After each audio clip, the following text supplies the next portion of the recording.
ভক্তিমূলক নজরুল সঙ্গীত শুনলেন। বাংলাদেশ বেতার ঢাকা। একটু পরেই শুনবেন পরবর্তী অনুষ্ঠানে ঘোষণা।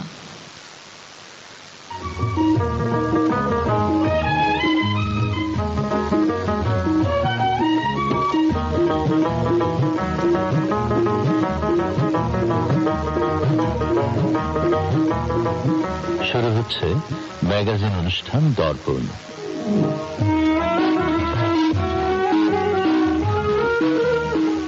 শ্রোতা বন্ধুরা, এখন আছে আমরা বর্ষাকালের মাঝে, আছি আমরা আষাঢ়ের মাঝে, আছি আমরা সকালের মাঝে, আছি আমরা নতুন একটি দিনের মাঝে, আছি আমরা দর্পণের মাঝে এবং আছি আমরা শ্রোতা বন্ধুদের মাঝে। এমন থাকাকে বলে একসঙ্গে থাকা, বলে একাত্ম হয়ে থাকা।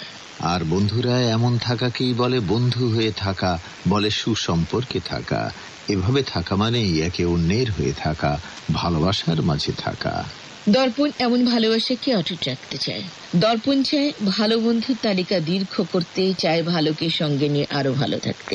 সবাই ভালো থাকুন, এমনই শুভকামনায় শুরু করতে চাই আজকের দর্পণ।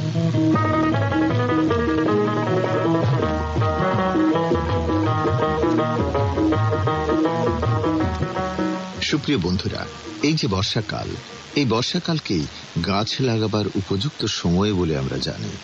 অবশ্য বর্ষাকাল ছাড়াও যে কোনো সময় আমরা গাছ লাগাতে পারি, তবে আসল কথাটা হলো যে গাছ লাগানো খুবই দরকার। কারণ গাছ বাড়লেই অক্সিজেন বাড়বে, আর অক্সিজেন বাড়লেই আমাদের জীবন বাঁচবে। বলা হয়ে থাকে না, গাছে জীবন আছে। ভাবলে অবাক লাগে, গাছ তার জীবন দিয়ে আমাদের জীবনকে বাঁচায়। তাই গাছকে লাগাতেই হবে, গাছকে বাঁচাতেই হবে। কারণ গাছ বাঁচলে আমাদেরও বাঁচাটা সহজ হবে। আবার এই গাছের উপকার সত্যিই বলে শেষ করবার নয়। পরিবেশী বন্ধু গাছ আমাদেরকে ফল ফুল কত কিছু দিয়ে মুগ্ধ করে। আসবাবপত্র তৈরিতে গাছ, জ্বালানির চাহিদা পূরণে গাছ, এছাড়াও গাছ খাদ্য দিয়ে আমাদেরকে বাঁচিয়ে রাখে। তাছাড়া যে পরিমাণ গাছ আমাদের থাকা দরকার, সেই পরিমাণ গাছ আমাদের নেই। তাই বৃক্ষরোপণে আরো বেশি মনোযোগী হতে হবে আমাদের সবাইকে। মাননীয় প্রধানমন্ত্রী শেখ হাসিনাও গাছ লাগাবার কথা বলেছেন। কোন জায়গা খালি থাকলে আমরা সেখানে গাছ লাগাতে পারি, পতির জমিতে গাছ লাগাতে পারি। মোট কথা, আমাদের মনের ভেতরে গাছের প্রয়োজনীয়তাটাকে জাগিয়ে তুলতে হবে। তাছাড়া বর্তমান প্রজন্মের জন্য যে বাসযোগ্য পৃথিবীর কথা আমরা বলে থাকি, সেখানে গাছের তো কোনো বিকল্পই নেই। তাই আসুন আমরা সবাই গাছ লাগাই এবং আমরা আমাদের পরিবেশটাকে বাঁচাই। গাছে গাছে ভরে উঠুক দেশ, গাছে গাছে ভরে উঠুক আমাদের বাঁচার পরিবেশ। এমন আহ্বানে সবাইকে জাগিয়ে তুলতে চাই ম্যাগাজিন অনুষ্ঠান দর্পণ থেকে।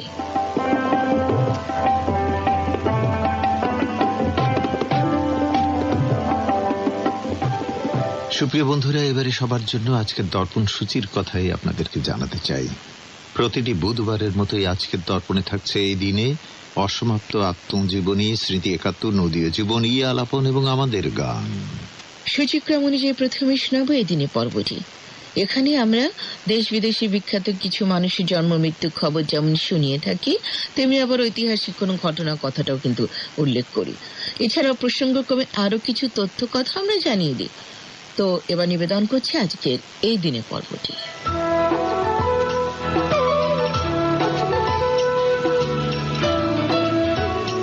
সুপ্রিয় বন্ধুরা, শুরুতেই আজ ঐতিহাসিক একটি চরিত্রের অবতারণা করতে চাই আপনাদের সামনে। নাম তাঁর মুর্শিদ কুলি খাঁ, ছিলেন বাংলার নবাব। বাংলায় মুর্শিদ কুলি খাঁই প্রথম মুসলমান যিনি রাজ্য শাসন সুশৃঙ্খল পর্যায়ে নিয়ে আসেন। তার শাসন গুণে হিন্দু জমিদার এবং প্রজাবর্গের মধ্যে সদ্ভাব গড়ে ওঠে। ১৭২৭ খ্রিস্টাব্দের আজকের এই দিনে মুর্শিদ কুলি খাঁ মৃত্যুবরণ করেন। উদ্ভিদ নিয়ে অনেকে গবেষণা করেছেন, উদ্ভিদের আদ্যপান্ত জানার চেষ্টাও করেছেন। কোন উদ্ভিদ কোন প্রজাতির আমাদেরকে জানাবার চেষ্টা করেছেন। এমনকি উদ্ভিদের গুরুত্বকেও তাঁরা তুলে ধরেছেন। ঠিক এমনই একজন উদ্ভিদ বিজ্ঞানী হলেন জোসেফ হুকার। ১৮৭০ সালে আজকে এই দিনে তিনি জন্মগ্রহণ করেন। সাঁওতালরা নিরীহ এবং শান্তিকামী হিসেবে পরিচিত, কিন্তু তারাও একসময় অত্যাচার অতিষ্ঠ হয়ে বিদ্রোহী হয়ে ওঠে এবং ইতিহাসে একেই সাঁওতাল বিদ্রোহ বলা হয়ে থাকে।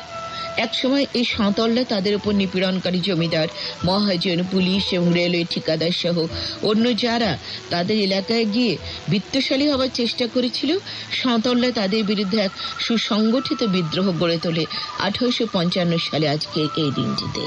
এলিজাবেথ ব্রাউনিং কবি হিসেবে স্বনামধন্য হয়ে উঠেছিলেন। তার কবিতা বোদ্ধাজনের দৃষ্টি কেড়েছিল। এই ইংরেজ কবি এলিজাবেথ ব্রাউনিং 1861 সালের আজকের এই দিনে লোকান্তরিত হন। জীবদ্দশায় এবং মৃত্যুর পরেও তিনি জনপ্রিয় কবি হিসেবে প্রতিষ্ঠা পেয়েছেন। লন্ডনে গড়ে তোলা হয়েছে টাওয়ার ব্রিজ নামের একটি ব্রিজ। দৃষ্টিনন্দনে ব্রিজটির আনুষ্ঠানিকভাবে উদ্বোধন করা হয় 1894 সালের আজকের এই দিনে। ব্রিটিশ পার্লামেন্টের প্রথম এশীয় সদস্য ছিলেন দাদাভাই নওরোজি।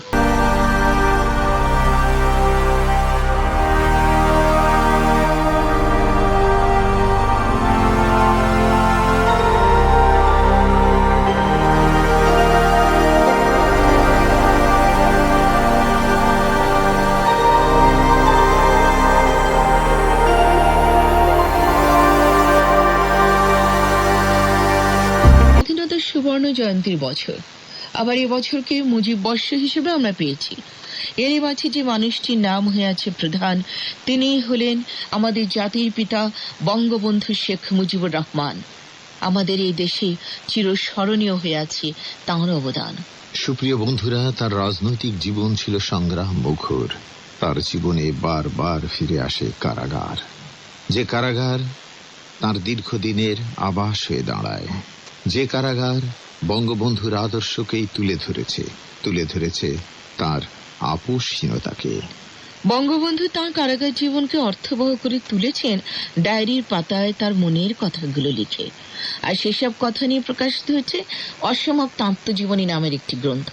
এবারে গ্রন্থ থেকে নির্বাচিত অংশ শুনবো আমরা লালটু হোসেন উচ্চারণে।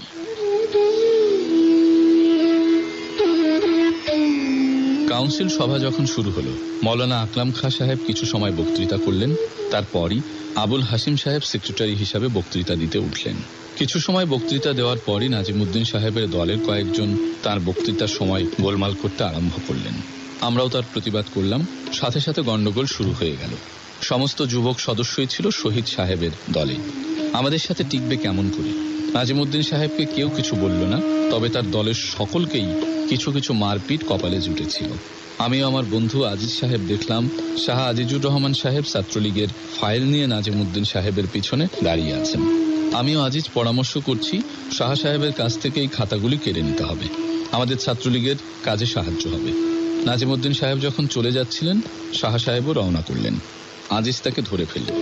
আমি খাতাগুলো কেড়ে নিয়ে বললাম, কথা বলবেন না, চলে যাবেন। আজকাল যখন শাহ সাহেবের সাথে কথা হয় ও দেখা হয়, তখন সেই কথা মনে করে হাসাহাসি করি। শাহ সাহেব 1964 সালে আওয়ামী লীগে যোগদান করেন এবং ন্যাশনাল অ্যাসেম্বলিতে আওয়ামী লীগ পার্টির নেতা এবং বিরোধী দলের ডেপুটি লিডার হন। তার সাথে আমার মতবিরোধ 1958 সালের মার্শাল ল জারি হওয়া পর্যন্ত চলে। মৌলানা সাহেব পরের দিন পর্যন্ত সভা মুলতবি রাখলেন এবং 10টায় ভোট গ্রহণ শুরু হবে বলে ঘোষণা করলেন। ব্যালট করা হলো, পাশের রুমে বাক্স রাখা হলো, একজন 5টা করে ভোট দিতে পারবে। আমি ভিতরের গেটে দাঁড়িয়ে ক্যানভাস করছিলাম। মৌলানা সাহেবের কাছে কে যেন নালিশ করেছে। তিনি আমাকে বললেন, তুমি ওখানে কি করছো ছোকরা? আমি বললাম, আমি একজন সদস্য, ছোকরা না। মৌলানা সাহেব হেসে চলে গেলেন। সন্ধ্যা পর্যন্ত ভোট গণনা হয়ে গেল। শহীদ সাহেবের দলের 5 জনে জিতলেন। আমি ফুলের মালা জোগাড় করেই রেখেছিলাম, আরো অনেকেই মালা জোগাড় করে রেখেছিল। আমি যখন শহীদ সাহেবের গলায় মালা দিলাম, শহীদ সাহেব আমাকে আদর করে বললেন, তুমি ঠিক বলেছিলে। আমাদের জীবনের মাঝে স্মৃতি এসে বাসা বাঁধে। কোনো কোনো স্মৃতি আবার আজীবন স্মরণীয় হয়ে থাকে, যেমন মুক্তিযুদ্ধের স্মৃতি, যে স্মৃতির মাঝে সুখ দুঃখ যেন একই সূত্রে গাঁথা। আমাদের মুক্তিযুদ্ধ সে তো যুদ্ধদিনের স্মৃতিকেই জাগিয়ে দেয়। এই স্মৃতি 71কে উত্তাল করে তোলে আমাদের মনের মাঝে। 71 একদিকে হারানোর দুঃখ, আর অন্যদিকে বিজয়ের জন্য আনন্দকে মনে করিয়ে দেয় পাকিস্তানি হানাদা বাহিনীর নির্মমতার কথা। এ প্রসঙ্গে শুনবো এখন স্মৃতিচারণ। শুনবো স্মৃতি 71 পর্বটি, শুনবো মামুনুর রশিদের প্রামাণ্যধর্মী উপস্থাপনায়।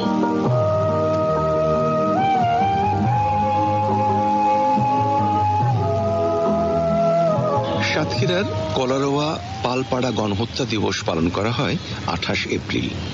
1971 সালের এই দিনে পাকিস্তান বাহিনী কলারোয়ায় পালপাড়ায় এই দেশীয় দোসরদের সহযোগিতায় নির্মম হত্যাযজ্ঞ চালায়। গুলিতে ও ব্যায়নেটের আঘাতে জর্জরিত প্রাণহীন দেহগুলো লুটিয়ে পড়ে মাটিতে।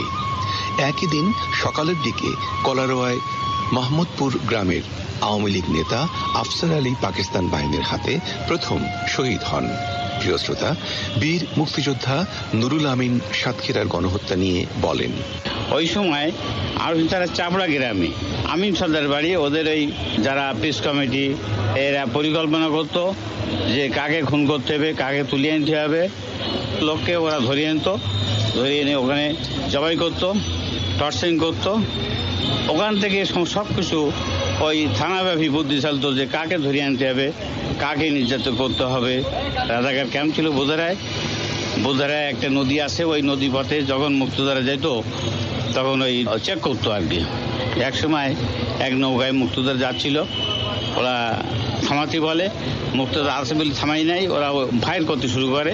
কয়েকজন মুক্তিযোদ্ধা ওখানে মারা যায়, সিরাজ নাম করে একজন মুক্তিযোদ্ধা মারা যায়, কয়েকজনকে ধরছিল। পাকিস্তানি মিলিটারি বাহিনী এবং রাজাকাররা কোন কোন জায়গায় এই নৃশংস হত্যাযজ্ঞগুলো করেছে?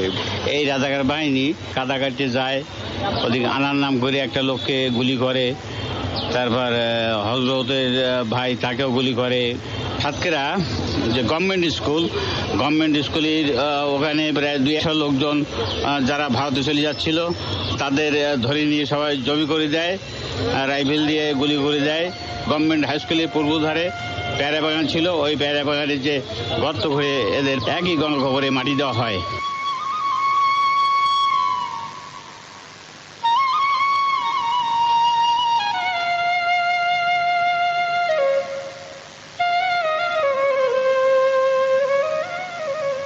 স্বজনহারা পরিবারগুলো 71-এর সেই সব গণহত্যার স্মৃতি নিয়ে নীরবে ফেলেন চোখের জল। আপন স্মৃতির পাতায় খুঁজতে থাকেন হারিয়ে যাওয়া প্রিয় মানুষদের প্রিয় মুখ। বিনম্র শ্রদ্ধায় স্মরণ করছি এই সব বীর শহীদদের প্রতি।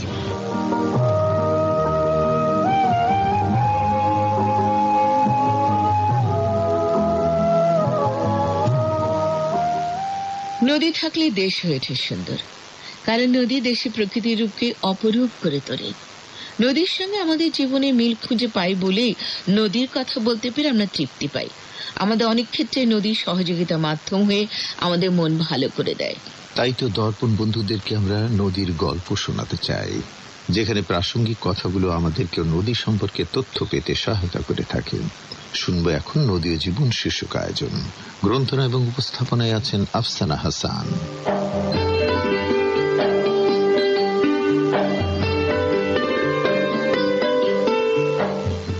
বাংলাদেশ নদীমাতৃক দেশ। নদীর সঙ্গে মানুষের জীবন জীবিকা, সুখ দুঃখ, আবেগ ভালোবাসা জড়িত রয়েছে। নদীর সঙ্গে আমাদের প্রাণের সম্পর্ক। নদীপথ আমাদের যোগাযোগ ব্যবস্থায় গুরুত্বপূর্ণ। আমাদের জনজীবনে নদীর গুরুত্ব অনেক অনেক বেশি। বড়াল নদী বাংলাদেশের উত্তর পশ্চিমাঞ্চলের রাজশাহী জেলা এবং নাটোর জেলার একটি নদী। নদীর মোট দৈর্ঘ্য 147 কিলোমিটার, গড় প্রস্থ 125 মিটার এবং গড় গভীরতা প্রায় 6 মিটার। নদীটি গঙ্গা থেকে শুধুমাত্র বর্ষা মৌসুমে প্রবাহ লাভ করে। বছরের অন্যান্য সময়ে চলনবিল সহ স্থানীয় বিভিন্ন নিম্নাঞ্চল থেকে পানি প্রবাহ পায়। বড়ালের নিষ্কাশন এলাকা প্রায় 230 বর্গ কিলোমিটার। নদীটির প্রকৃতি সর্পিলাকার।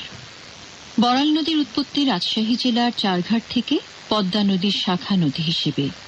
রাজশাহীর চারঘাট থেকে বাঘা, নাটোরের বাগাতিপাড়া, বড়াইগ্রাম, পাবনার চাটমোহর, ভাঙ্গুড়া ও ফরিদপুর উপজেলার মধ্য দিয়ে বাঘাবাড়ি হয়ে এটি হুড়া সাগরে মিশে নাকালিয়া নামক স্থানে যমুনা নদীতে পড়েছে। এটি রাজশাহী, নাটোর, পাবনা ও সিরাজগঞ্জ 4টি জেলা ও 8টি উপজেলার মধ্য দিয়ে প্রবাহিত হয়েছে। রাজশাহীর চারঘাট থেকে সিরাজগঞ্জের বাঘাবাড়ি পর্যন্ত বড়াল নদী বিস্তৃত। 8টি উপজেলার মধ্য দিয়ে প্রবাহিত এই নদীর সাথে প্রত্যক্ষ ও পরোক্ষভাবে চলনবিল অঞ্চলের 30 লাখ মানুষের জীবন ও জীবিকা জড়িত। এই নদী বাংলাদেশের সবচেয়ে বড় জলাভূমি চলনবিলের পানি প্রবাহের প্রধান সংযোগ নদী। নদীটি তুলনামূলকভাবে ছোট হলেও এটির নাব্যতা ছিল ভালো, ছিল খরস্রোতা। 1985 সালে এর উৎপত্তি স্থলে চারঘাটে বন্যা নিয়ন্ত্রণের লক্ষ্যে একটি বাঁধ নির্মাণ করা হয়। এর ফলে বড়ালে জল প্রবাহ কমে যেতে থাকে, নদীটির মরণ প্রক্রিয়া শুরু হয়। বড়ালের উৎসস্থল চারঘাটে একটি জলফটক, 46 কিলোমিটার ভাটিতে আটঘড়ি নামক স্থানে আরও একটি জলফটক, বড়াইগ্রাম উপজেলার বনপাড়া এলাকায় তীর দখল, 125 কিলোমিটার ভাটিতে পাবনার চাটমোহর উপজেলায় 3টি আড়াআড়ি বাঁধ নির্মাণ এবং দহপাড়ায় আরও একটি জলফটক তৈরি করা হয়। জলফটকগুলি নষ্ট হয়ে বন্ধ হয়ে গেলে বড়ালে জলপ্রবাহ শূন্যে নেমে আসে। ধীরে ধীরে বড়াল মরে যেতে থাকে এবং এককালের প্রমত্তা বড়াল নদী ক্রমশ জলহীন কৃষক খালে পরিণত হয়। প্রাচীনকালে যোগাযোগের সুবিধার কারণে বড়াল নদীর দুই পাড়ে আড়ানি বাজার, রুস্তমপুর, পশুহাট, পাকা বাজার, জামনগর বাজার, বাঁশবাড়িয়া বাজার, তমালতলা বাজার, বাগাতিপাড়া থানা, দয়ারামপুর সেনানিবাস সহ ইত্যাদি গড়ে উঠেছিল। বর্তমানে এর দুই পাড়ের বাণিজ্যিক কর্মকাণ্ডেও চাপ পড়েছে।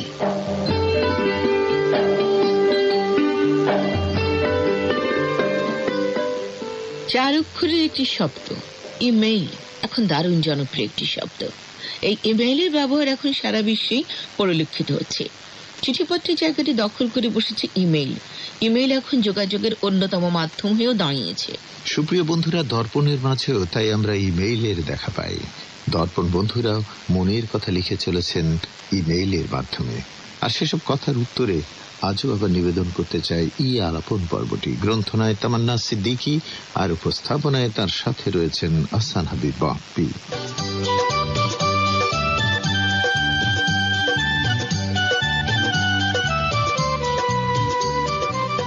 আমন্ত্রণ সবাইকে আলাপনের আজকের পর্বে। প্রতি সপ্তাহের বুধবার মানেই আমাদের দর্পণ বন্ধুদের সাথে কথার আদান প্রদান। বন্ধুরা কথা পাঠান ইমেইলে, আর আমরা তার জবাব দিই এ প্রান্ত থেকে মাইক্রোফোনে। সেভাবে আজও বেশ কিছু ইমেইলের কথা পড়ব এবং জবাব দেওয়ার চেষ্টা করব। আশা করি ইতিমধ্যেই সকল বন্ধুরা আমাদের সাথে যুক্ত হয়ে গেছেন, তাই এবার চলে যাচ্ছে আপনাদের লেখা ইমেইলের কথায়। আজকের প্রথম ইমেইলটি করেছেন শেখ বেলাল মাহমুদ, CND পাড়া, চুয়াডাঙ্গা থেকে। লিখেছেন, গত 18 জুন দর্পণ মনোযোগ সহকারে শুনলাম, বেশ ভালো লাগলো। এই দিনে পর্বটি আমার পথ চলার আয়না। লালটু হোসাইনের উচ্চারণে অসমাপ্ত আত্মজীবনী পর্বে বঙ্গবন্ধুর জীবনের বিস্তর রাজনৈতিক প্রেক্ষাপটের কথা জেনে অনেক ভালো লেগেছিল। আহসান হাবিব বাপ্পির গ্রন্থনা ও উপস্থাপনায় মুক্তিযুদ্ধ আমার অহংকার পর্বে বীর মুক্তিযোদ্ধা শেখ আব্দুল মান্নানের দেশ মুক্ত করার কথাগুলো বেশ ভালো লেগেছে।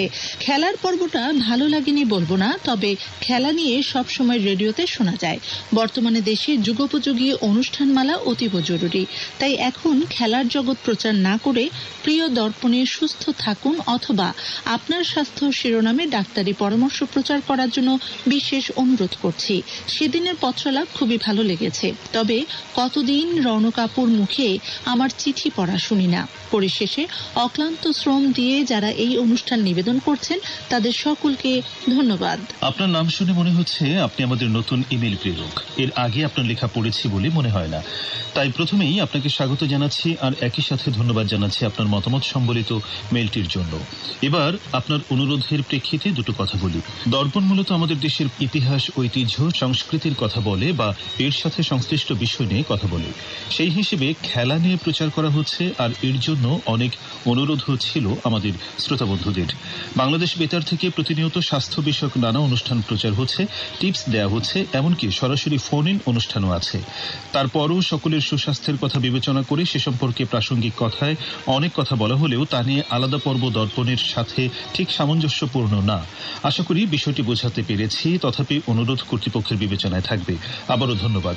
পরে মেইলে যাচ্ছি। মেইলটি করেছেন মোহাম্মদ আব্দুর রহমান, বিষয় সাউরাইল রাজবাড়ী থেকে। ছোট্ট একটি মেইল, তাতে তিনি লিখেছেন, দীর্ঘদিন যাবৎ আমি আমাদের জেলার কৃতি সন্তান জনপ্রিয় নায়িকা রোজিনার সাক্ষাৎকার শুনতে চাচ্ছি, কিন্তু শোনানো হচ্ছে না কেন? না শোনানোর প্রথম কারণ, পরিস্থিতি অনুকূল না। করোনার এই সময়ে চাইলেও অনেক কিছু করা সম্ভব হচ্ছে না। আর দ্বিতীয় কারণ হচ্ছে তারকাদের সময় পাওয়া। সকলেরই নিজ নিজ কাজের সময় হিসেব করা, তার মাঝে সময় করে নিতে দীর্ঘ অপেক্ষা করা লাগেই। তাই অধৈর্য না হয়ে আপনাকেও অপেক্ষা করতেই বলবো।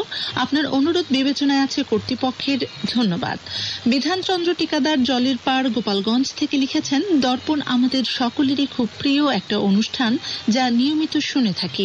দর্পণে মেইল করে নিয়মিত সাড়াও পাই, এজন্য লিখতেও খুব ভালো লাগে।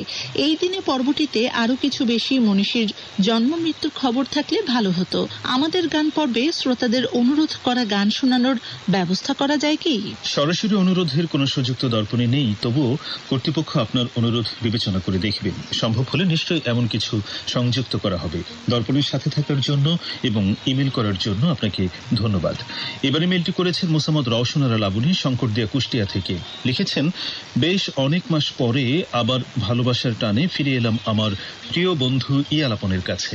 আবার আগের মতো নিয়মিত আমার বন্ধু ইয়ালাপনের পাশে থাকবো, কথা দিলাম। আপু ভাইয়া, আপনাদের অনেক মিস করেছি। গত 17 তারিখ প্রচারিত সকল আয়োজন আমার অনেক ভালো লেগেছে।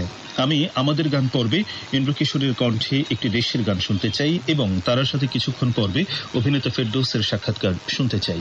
মাঝে মাঝে কোথায় যে হারিয়ে যান জানি না, তবে আবার যে ফিরে ফিরে আসেন তাতে আমরা আনন্দিত। ধন্যবাদ আবারও ফিরে এসে মেইল করেছেন তার জন্য। আপনার অনুরোধ কর্তৃপক্ষের বিবেচনায় থাকবে।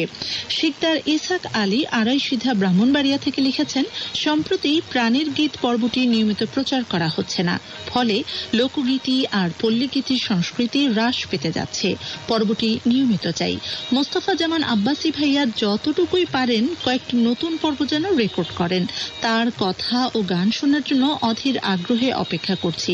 পরবর্তী যে কোনো নদী ও জীবন পর্বে কক্সবাজারের নাফ নদীর ইতিকথা শুনতে চাই। শোনাবেন তো? নিশ্চয়ই শোনাবো বন্ধু, তবে কিছু সময় অপেক্ষা করতেই হবে। আর প্রাণের গীত পর্বটির প্রচার আপাতত বন্ধ রাখা হয়েছে, তবে নতুন পর্ব প্রস্তুত হলে পুনরায় তার প্রচার শুরু করা হবে। মেইলের জন্য ধন্যবাদ। শামীমউদ্দিন শ্যামল কৃষ্ণপুর চাঁপানবাবগঞ্জ থেকে লিখেছেন, আমি দর্পণের একজন নিয়মিত শ্রোতা হলেও কখনো মেইল করিনি, যদিও সমীপেশুতে দর্পণ নিয়ে মতামত জানিয়েছি। যাই হোক, ভাবলাম একেবারে নীরব না থেকে মাঝে মাঝে জানাবো। এরই ধারাবাহিকতায় জানাই যে 23 তারিখ স্মৃতিতে 71 পর্বে যশোরে পাকিস্তানি হানাদার বাহিনী যেভাবে মুক্তিযুদ্ধের সময় সাধারণ নিরীহ মানুষকে বিনা দোষে হত্যা করেছে শুনে মন খুব খারাপ লাগলো। সেদিন শুরুতে বাংলাদেশ আওয়ামী লীগের 72তম প্রতিষ্ঠা বার্ষিকী উপলক্ষে প্রচারিত তথ্যগুলো জেনে উপকৃত হলাম। বরাবরের মতো ভালো লেগেছে এই দিনে অসমাপ্ত আত্মজীবনী থেকে পাঠ, ই আলাপন এবং আধুনিক গান। ই আলাপনে আপনাকে স্বাগতম জানাই আর সরব হবার জন্য জানাই ধন্যবাদ। আশা করি এখন থেকে নিয়মিতই সরব থাকবেন। এবার সংক্ষেপে কিছু মেইল পড়ছি। 15 জুন মুক্তিযুদ্ধ আমার অহংকার পর্বে বীর মুক্তিযোদ্ধা আব্দুস সাত্তার মৃধার সাক্ষাৎকার প্রচারের জন্য ধন্যবাদ জানিয়েছেন বি এম কৌশিক আহমেদ সুজন, ঘোড়াদায়ের গোপালগঞ্জ থেকে। শ্রমকণ্ঠ পর্বে একজন মুরগি বিক্রেতার সাথে আলাপন ভালো লেগেছে জানিয়েছেন মোহাম্মদ আশরাফুজ্জামান মিয়া, দক্ষিণ টুটপাড়া, খুলনা থেকে। দর্পণের প্রতি ভালোবাসা জানিয়ে মুক্তিযুদ্ধ আমার অহংকার পর্বে একজন বীর মুক্তিযোদ্ধার সাক্ষাৎকার এবং অসমাপ্ত আত্মজীবনী পর্বে বঙ্গবন্ধু শেখ মুজিবুর রহমান সম্পর্কে আরো বেশি কথা শুনতে চেয়েছেন মোহাম্মদ আয়নাল হক, পীরজিপাড়া, নাটোর থেকে। মুক্তিযুদ্ধ আমার অহংকার পর্বে বীর মুক্তিযোদ্ধা শেখ আব্দুল মান্নানের বীরত্বের ইতিহাস জেনে ভালো লেগেছে জানিয়েছেন তাসলিমা খানম সুমি, ঘোড়াদায়ের গোপালগঞ্জ থেকে। মোহাম্মদ রেজাউল ইসলাম পাংশা, রাজবাড়ী থেকে পদ্মা নদী সম্পর্কে জানতে চেয়েছেন। গত 20, 21 ও 24 তারিখে প্রচারিত আয়োজন অনেক ভালো লেগেছে জানিয়ে মেইল করেছেন আব্দুল হান্নান, দক্ষিণ লালপুর, নাটোর থেকে। রূপালী সংস্কৃতি পর্বে নবাব এলএলবি সিনেমার আলোচনা শুনতে চেয়েছেন মোহাম্মদ রাসেল শেখ শিবালয়, মানিকগঞ্জ থেকে। গত 23 তারিখের সকল পরিবেশনা মুগ্ধ করেছে জানিয়ে কর্তৃপক্ষকে কৃতজ্ঞতা জ্ঞাপন করে মেইল করেছেন আরিফ মাহমুদ পরশ, ডোমোদিয়া, গাজীপুর থেকে। প্রিয় শ্রোতা, মেইলের জন্য আপনাদের সকলকে অসংখ্য ধন্যবাদ। আপনাদের সকলের অনুরোধ আমরা সংশ্লিষ্ট কর্তৃপক্ষের কাছে পৌঁছে দিয়েছি, সেগুলো তাদের বিবেচনায় থাকবে। তো বন্ধুরা, এবার ই আলাপন থেকে বিদায় নেয়ার পালা। বিদায়ের আগে জানিয়ে দিচ্ছি আমাদের কাছে ইমেল করার ঠিকানাটি হচ্ছে ialapon@gmail.com।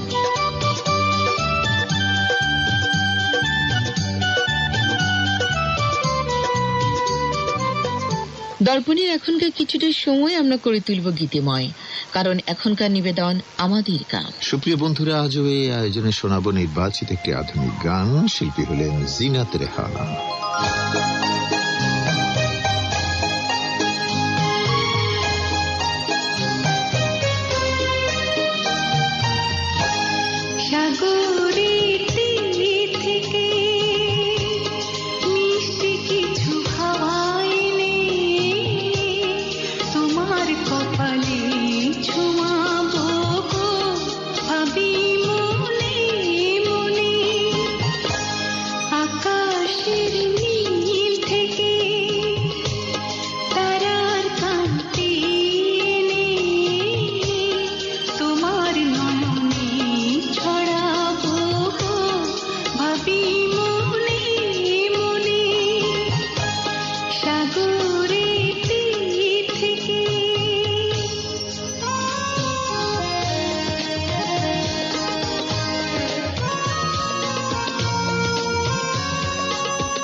এ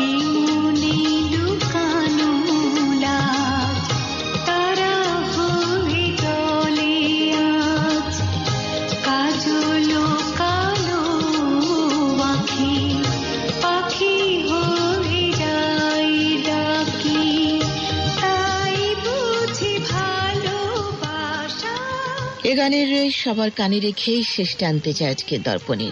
শেষের আগে আজও আবার করোনা কথাকে মনে এনে সবাইকে স্বাস্থ্যবিধি মেনে চলার আহ্বান জানাই। কারণ করোনার হাত থেকে মুক্ত থাকার প্রধান উপায়ই হল স্বাস্থ্যবিধি মেনে চলা, যার প্রথম এবং প্রধান শর্তটি হল মুখে মাস্ক পরা। তাই সবাইকে সঠিকভাবে মাস্ক পরারও আহ্বান জানাই। আর এমনই আহ্বানে একেবারে শেষ কথায় বলি, দর্পণ গ্রন্থনায় ছিলেন তাপস্বী মুনির, উপস্থাপনায় ছিলাম আমি রনক জাহান এবং সাথে ছিলাম আমি শেখ শফি আহমেদ, প্রযোজনা সহযোগিতায় মোহাম্মদ ওয়াকিবুর রহমান, নির্দেশনায় ছিলেন মোহাম্মদ নাসিমুল কামাল এবং দর্পণ অনুষ্ঠানটি প্রযোজনা করেছেন মোহাম্মদ দুলাল হোসাইন।